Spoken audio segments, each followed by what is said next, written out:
ଆସିଥିଲେ କାମ ଟିକେ ଥିଲା ତ ଲୁକଟା ଗୋଟେ ପଡିଲା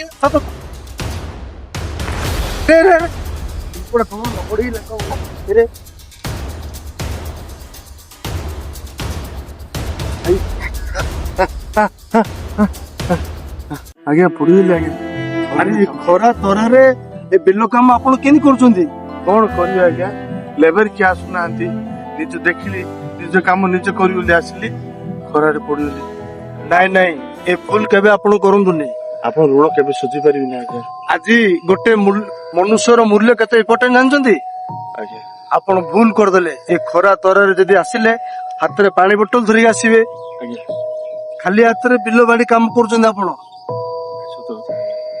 ଆଉ ଖରାରେ ବାହାରିବି, ଆଉ ଖରାରେ ବାହାରିବି, ଖରାରେ ବାହାରି ଭୁଲ କଲେ। ଠିକ ଟାଇମରେ ଆସି ଠିକ ଅଛି, ଭଗବାନ ତମର ମଙ୍ଗଳ କରନ୍ତୁ। ଧନ୍ୟବାଦ ଦେବାର କିଛି ନାହିଁ। ଗୋଟେ ମନୁଷ୍ୟର ଜୀବନ ବହୁତ ଇମ୍ପୋର୍ଟାଣ୍ଟ। ମନୁଷ୍ୟକୁ ମନୁଷ୍ୟ ହିଁ ସାହାଯ୍ୟ କରିବ। ବୁଝିଲେ? ଏଇ ଭୁଲ ଆଉ କେବେ କରିବିନି।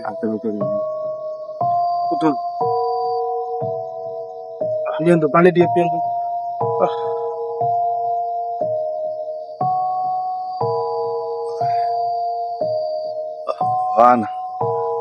ଆଜ୍ଞା ଆଜି ଆପଣ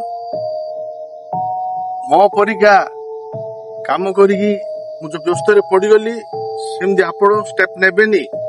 ଏ ଯୋଉ ପ୍ରଚଣ୍ଡ ଖରାରେ ହାତରେ ପାଣି ବୋଟଲ ଛତା ଧରିକି ଆପଣ ବାହାରକୁ ଯିବେ।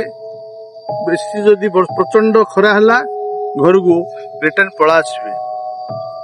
ଅଧିକ ଲୋଭ ପଡିବେନି, କୌଣସି କାମ କରିବେନି ଖରାରେ, ଘରକୁ ଫେରିଯିବେ। ଭାଇ ଠିକ କହିଛନ୍ତି, ଆପଣ ଭାଇ ବି ସେପରି କରନ୍ତୁ। ଖରାରେ ବାହାରନ୍ତୁ ନାହିଁ।